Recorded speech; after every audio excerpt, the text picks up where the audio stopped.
নমস্কার বন্ধুরা, 22-24 সেশনের পার্ট 1 পরীক্ষার রেজাল্ট কিন্তু পাবলিশ হয়ে গেছে।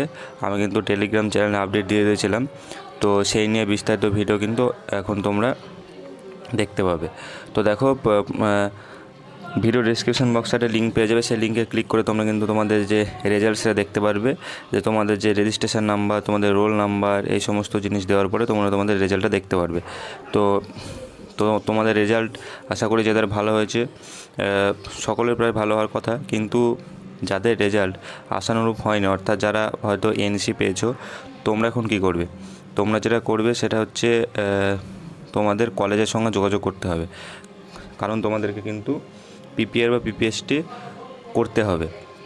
তো তার থেকেও একটি বড় কথা, তোমাদের যে ডিজিটাল মার্কশিট সেটা কিন্তু 12 জুন থেকে দেওয়া হবে, অর্থাৎ তোমাদের যে ডিজিটাল মার্কশিট সেটা কিন্তু আজ থেকে দেওয়া হবে।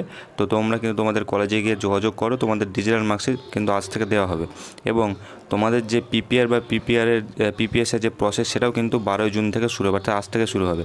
The prescribe PPR PPS forms will be available on from 12 June 2024। তোমরা আজ থেকে শুরু হবে এবং যেটা চলবে 27 জুন অবধি। তো তোমরা কীভাবে পিপিএস করবে সেই নিয়ে বিস্তারিত তথ্য কিন্তু তোমাদের কলেজ থেকে দিয়ে দেওয়া হবে, যদিও এখানে লেখা আছে যে ব্যাঙ্ক ড্রাফট কাটতে হবে West Bengal board of primary এডুকেশনের নামে। তো এই সমস্ত জিনিস করার পরে তোমাদের কিন্তু পিপিআর বা পিপিএস করতে হবে।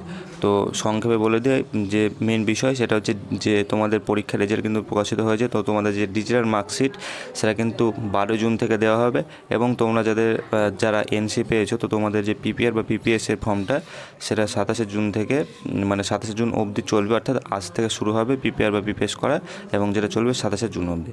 তো এই ছিল আজকের বিস্তারিত ভিডিও। তো তোমরা তোমাদের কলেজে অবশ্যই যোগাযোগ করো। তো সকলকে ধন্যবাদ।